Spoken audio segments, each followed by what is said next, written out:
Hi, and welcome to the Shoot from the Heart podcast with me, Diane Bell. If you want to write a script, make a movie, or quite simply live an abundant and creatively fulfilled life, you are in the right place.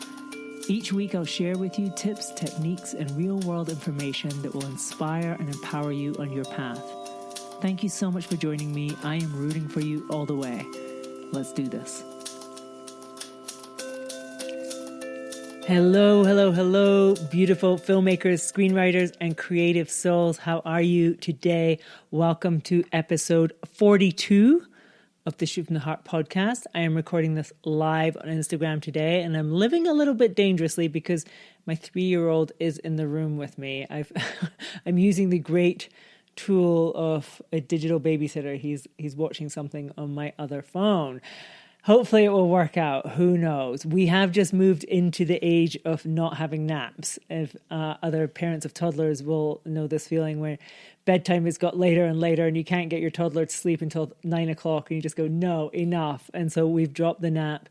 He is going to bed earlier in the day, but it's really tough for me because normally the middle of the day is my work time. I put him down for his nap and I'm like, okay, now I can record my podcast.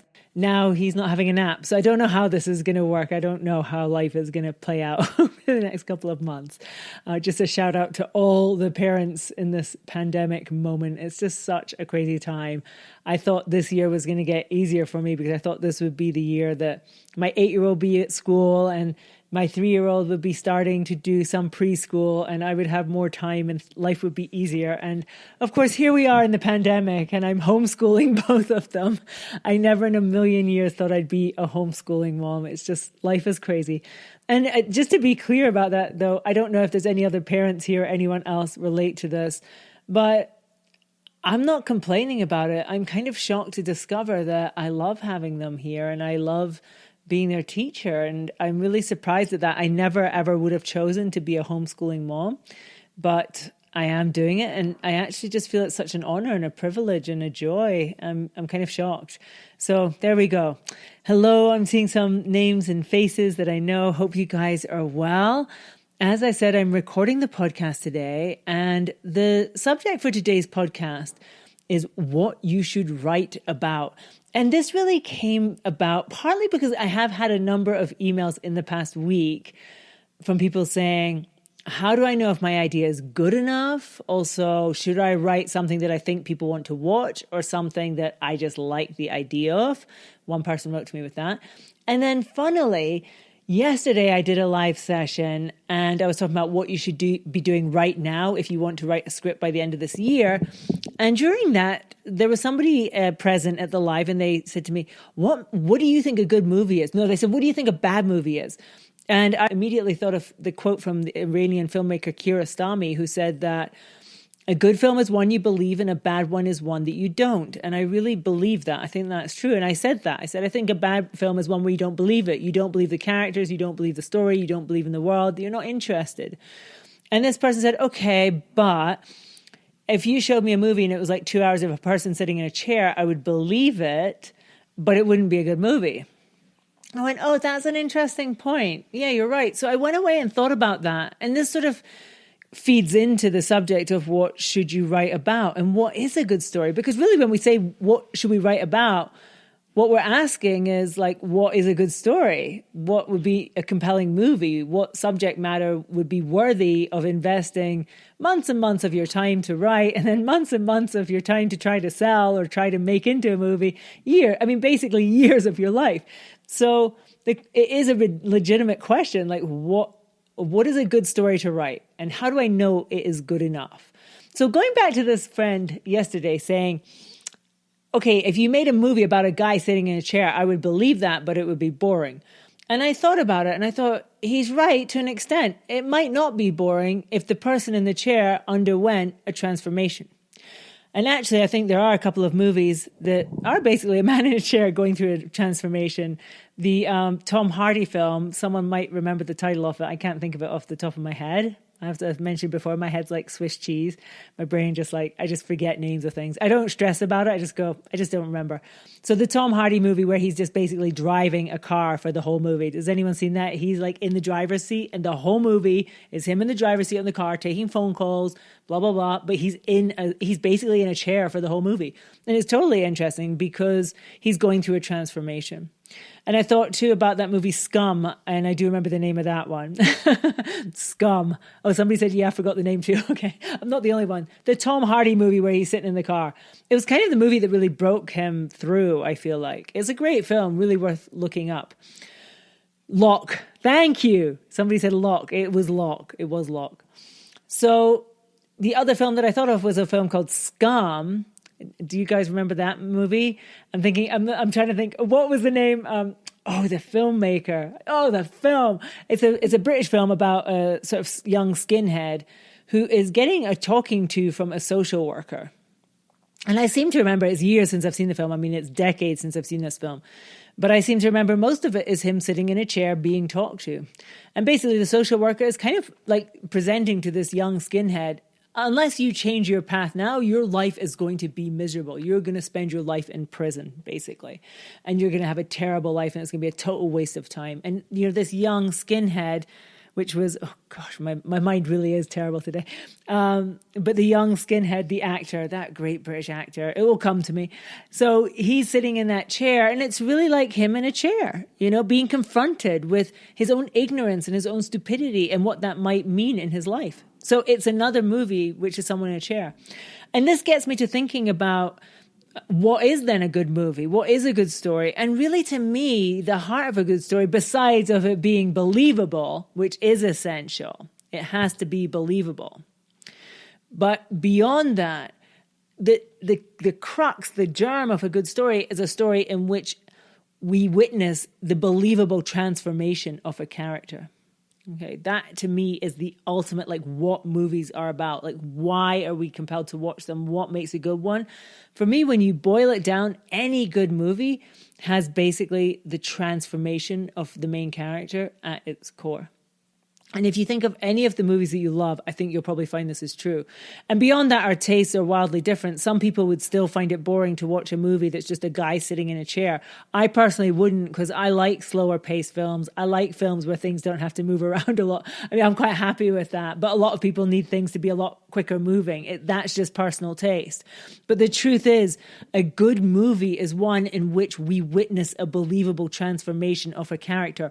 Or if they don't transform, they die.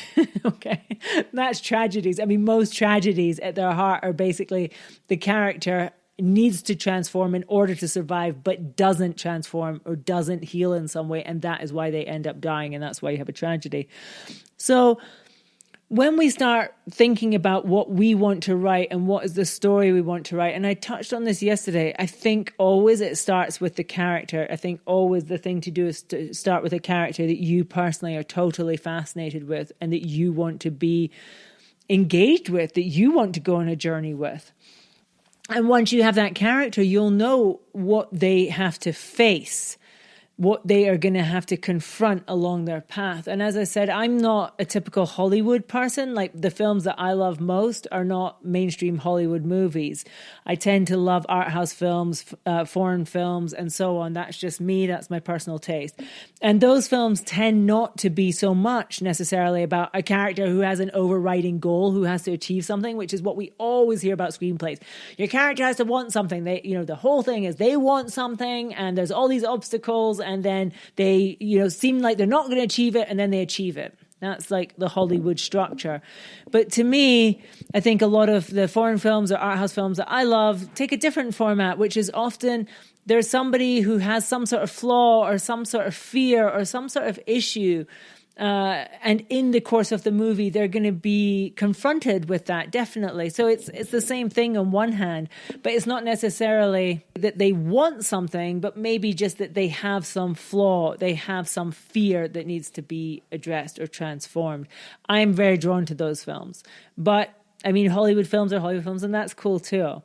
In either case, though, you have a character who is going to be transformed. And I always think, if you think about any movie, If the person was a real person, what you are seeing on the screen is probably the most interesting 1.5 hours of their life, right? Like any character that you could think of. If you're watching this movie about them, like this is the most interesting stuff in their life. This is when like things got intense or things got real or this is like, I mean, this is the story. Otherwise it would be about something else. Otherwise it'd be about another part of their life. And any part of your life that is so intense or that is so impactful in some way is going to create transformation in you. That we're humans. That's how it works. Right? You don't experience intense or big things and don't change out of that. You will change. I know in indie circles, sometimes there's a sort of thing like, oh, people don't really change and it's better if they don't change. I totally wholesale reject that. I think people change all the time. I think people have incredible capacities to change. And sometimes it happens very fast and sometimes it's very hard. And sometimes it's just a tiny little shift. It's just a tiny shift. And for me, that's the kind of most satisfying movie. It's believable. There's somebody at the beginning of the movie that is different from who they are at the end because of the journey that they went on in the course of the film. I mean, that's what films are to me.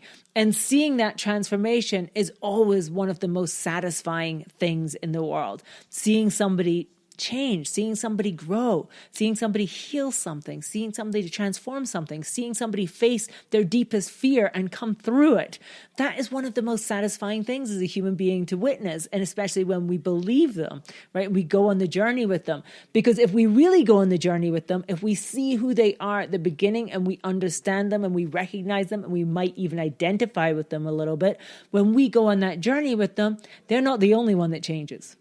You know, and that to me is the power and the beauty of cinema, that we as the audience members get to go on the journey by proxy and we are changed by the journey. If the journey doesn't change the character, it's probably not worth making the film. So when we think about what should we write, we have to write a story in which the character is changed, in which they face something and they are changed, in which they are forced to become better, bigger, braver, to overcome whatever it was that blocked them or held them back before, to become more fully realized as human beings. And when we have that capacity, when we tell a story like that, that allows the audience to expand in that way too. And to me, that's the holy grail of what we do in a sense, when we look at it in that. So when you ask yourself, like, what should I write about? The first thing that I would always say, the question that I was asked this week where somebody said, should I write what people want or should I write what I want? And I will always say to you, 100% write what you want, right? Trying to second guess what other people want is a fool's game. It's just a foolish game to play. You'll never know. You'll never know because they don't know. Nobody knows what they want. They want a good story. They want to be entertained. But every year movies come out that it's kind of shocking that they got made. And it's kind of shocking that, you know, it's like about something that you're like, who would have thought? Who would have thought a movie like that would be this huge success? And honestly, it's like, it's such a, it's just silly to think about what they want, because I just think you define what they want by writing something that you want. And when you write what you want and you write something truly like a movie that you would love to see about people that you want to spend time with, that you're curious to go on the journey with them, that you want to discover things with them, then you will write something good. So always, always, always write what you want to write. I really advocate for that. Now, if you have followed me for any length of time or listened to any of these lives before, you might have heard me talking about the fact that one time I did get very strategic. I didn't just write what I wanted. I did write something for, basically I wanted to get into the Sundance Screenwriters Lab. And I really took the time to like figure out the kinds of things that they typically gave space to in the lab. So I'm not always immune to writing, I just write from my heart always, and I ignore always what other people think. At times I have been more tactical than that. And I'm not going to say that you should never be a little bit tactical. But overall, the big picture is write from your heart, write what you want, and don't worry about what the audience wants. So that's number one. A lot of people write to me too saying, I'm trying to choose between these different projects.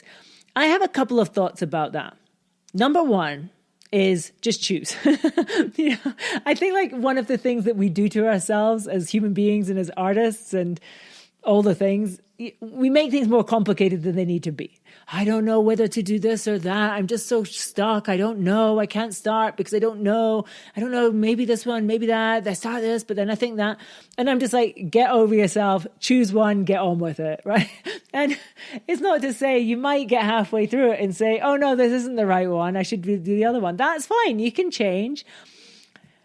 Just though, don't allow yourself the drama. Don't allow yourself the excuse of not being able to choose. Just choose. Go to sleep one night. As you're going to sleep, say, which one should I write? Please let me be guided. Give me the answer. What should I write? Which one should I write? Go to bed, wake up. Okay, what am I telling? What is coming through me? Which one should I write? Aha, this one. Okay, write it. And then stick with it. And don't make it into any more dramatic than that. I highly recommend that you don't write something simply because you think it's more commercial. Don't write something because you think it's more likely to sell. I think, again, that's a fool's errand. No one knows. There's all kinds of weird, mysterious reasons why things sell or why things do well at particular times. And spending a lot of your brain power on that, I think, is a waste of time. I think you should spend your brain power on letting it harness to your heart's desires and following that, because that's where magic will happen. That's where you'll end up writing something that will sell. And it might be the most illogical, unconventional, irrational script ever. And that will be the magic one that has the key to the door that you want to go through. So trust your passion, trust your heart, and don't second guess things. And don't complicate things with sort of, I don't know. Confusion is often, as I said, it's just a lie. It's just an excuse. It's just a way of slowing things down. Just get rid of it and get on with it. Once you choose something, a lot of people get this thing where they are in it and then you start pursuing the idea and then you start to feel like, oh, maybe this isn't good enough. Maybe this is not the thing. Maybe I need to write something else. And I would just say you need to check in with yourself and know yourself. A little bit of self-knowledge is necessary here. If you're always the person who goes after the newest shiny object, and that's a recurring issue in your life and particularly in your work, so you start a script, but then you have another idea that's a better idea, so now you're going to jump ship and go to that one. But then you get another idea that's a better idea, so now you're going to jump ship to that one. Then you're getting another idea, better idea, and you're going to jump ship to that. You will never write your script. You'll never get where you want to go. It's kind of like you're at a harbor and you've chosen a boat to take you to the island. You want to get to that island. You get on the boat and you haven't even left the harbor before you go, wait a second, I think that boat would be better. And so you go swap boats and you get in the new boat. And again, you're just leaving the harbor and you see another boat. No, that one would be better. And you can spend your whole day just swapping boats and you are no closer to the island. But what you have to do at a certain point is stick to the boat you're on and get to the island. And unless your boat is like really leaky, it is possible that it was like a really, really leaky, crappy boat. And if it is, and you've sort of like got out of the harbor and you're like halfway to the island and your boat is sinking and you see another one and you're like, that's a much better boat. There are situations in which I do recommend that it is wise to like put on your life vest and swim to the other boat. But you really should try to stick with one. At some point you have to commit. At some point you just have to go, okay, I'm gonna see this through. Because the way that ultimately we learn, the way any of us learns what is a good story, what really makes for a good script, is by writing them. There's no other way. You can't know it when you've never taken it. It's like saying, how would you know what the best boat is to get you to the island? Until you try a few boats. Once you've sailed a few boats, you're going to get pretty good at recognizing what kind of boat is the right boat for you to get to the island. But when you're brand new to it, you just have to take a boat, try it, and, have some trust, have some faith, take some oars, just in case, and go for it. And then maybe you get to the island, but you're all beat up and bruised and your boat is a god-awful mess, and that's fine. You'll know next time to choose a different kind. That's okay. This is a process. And I think this is one of the things that we always have to come back to as artists. We're in such a hurry. We're in such a hurry to get the results, to already have the perfect boat and be on the perfect island, that we're not really willing to just undertake the journeys and just to learn as we go. And the only way to learn is by doing it. So what makes a good story? Let's get back to this question. How do we know what to write? I honestly go, in your heart, there's certain stories that want to come through. There's something, I don't know where they come from. I always feel, to be honest, I don't know if anyone will relate to this, but the stories that I've written, I don't really feel that I've created them, but that I have uncovered them, that they already pre-existed somehow. And my job as a writer is to let the story come through and to clear it out, to clear out all the stuff that isn't it. I think I actually heard this about Michelangelo and the slaves, les esclaves, you know, the sculptures they're in the art gallery with the famous David. As you walk towards him, they're down the sides and it's these big blocks of marble and these slaves are trying to get out of the blocks of marble. And he said, I think that they are already in there. I just have to get rid of what is not them. It's not like he's inventing them. It's not like he's deciding what that piece of marble, what the sculpture is going to be that comes out of it. The sculpture is already in there and he just has to get rid of everything that is not that sculpture. And I sometimes think that that's the process of screenwriting, that we're not inventing something, we're not creating something that's not there, we're just getting rid of everything that's not it until we reveal it fully. So when you're deciding what to write, there's certain things that will come naturally to you. I don't think you can entirely decide. There's some stories that are not mine to tell. Like there's some stories that I hear about or think about, but they're not me. And I go, oh, that would make a great movie, but it's not my story. It's not the thing that wants to come through me, that is my natural language. And you can stray from it. I have strayed from it. I, for instance, wrote a horror movie for money, and it's not my natural language at all. I mean, but I came through in it, like me, my sort of voice and my style came into it anyway. But it's just one of those things that you can't, your best work is going to be what is naturally coming through you. So when we ask the question, what should you write? What you should write is what you cannot not write, what calls to you and what takes your attention, even when you don't want it. Even when you sort of say, I don't want to write something about that, but it keeps getting at you, and you realize that somehow the story needs to be told, and for some reason it's chosen you, and you better just do it. You better man up or woman up and buckle down and get it on the page. And I think that's what you should be writing, is the thing that just, it comes to you, it tickles you, it nudges you, and you can't really leave it alone. And maybe you try to leave it alone, but it keeps coming back. And then you say, okay, I'm going to do this. I have to pay attention to this. And that's the story you should write. That's what you should write. And it doesn't matter if it's not a fashionable genre. It doesn't matter if it's not what other people want to see just now. None of that matters. None of it matters. What matters is that it feels authentic and genuine to you. Now, on this note of how do I know it's good enough? I guess on one hand, you never know. You never know. You just have to trust your instincts. You just have to trust. If it's good enough to hold your attention, and it's good enough to excite you, and it's good enough to make you feel a sense of wonder and anticipation and oh my God, isn't this the best thing? Then I think it's probably good enough.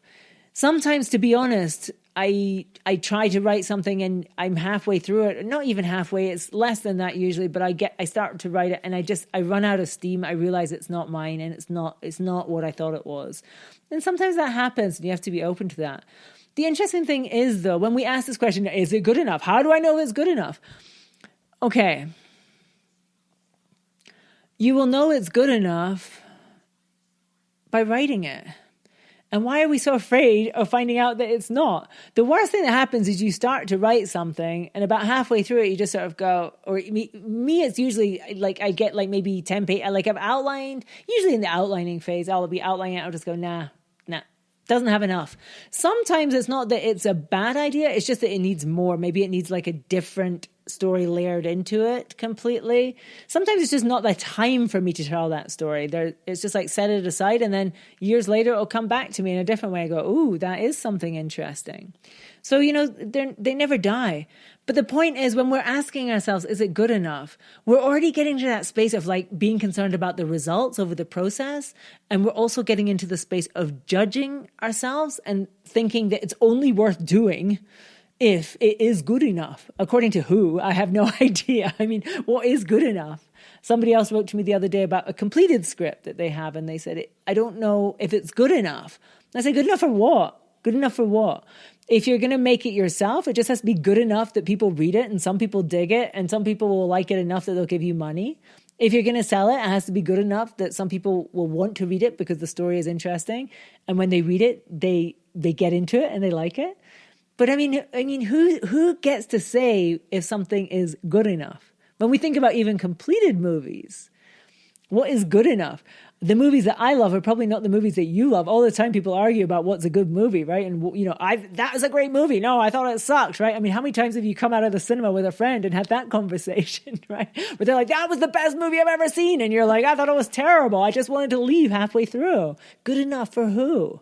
Good enough for what? So as long as it's good enough for you, and that's really what I would advise you. You have your story idea, and we want certainty. We want guarantees. We want to know that somehow we have found the idea that is good enough, that will sell and that will make us lots of money and win us awards and whatever.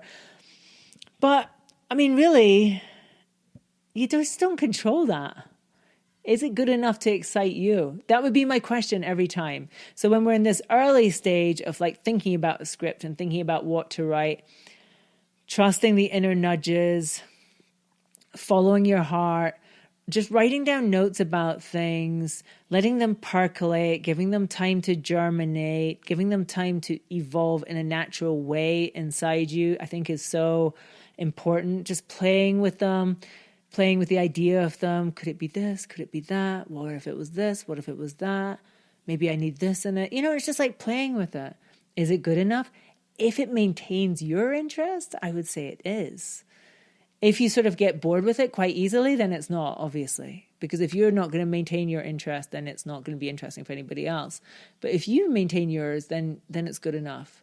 Now, something to think about, and just going back to the beginning of this long ramble on this subject, the question about a good story, like what is a good story? And I was putting forward the idea that it's really about the transformation of a character. And I think that's one of the things, just thinking about at this stage when you're starting out with a script, who am I writing about? Who is this person? I mean, that's the driving thing at this point, right? Who is this person? And really getting into the details about them. Who are they at the beginning of this movie? And who are they at the end? And how do I earn that? How do I earn that transformation? What would it take for them to change in this way or that way? That to me is the sort of question. And if it's interesting enough for you and it really engages you and pulls you in and excites you, it's good enough. Hey, thank you so much for joining me today for this podcast. I hope this was helpful. If you want to join me and write a screenplay by the end of the year, stay tuned. News on that is coming very soon on how to register.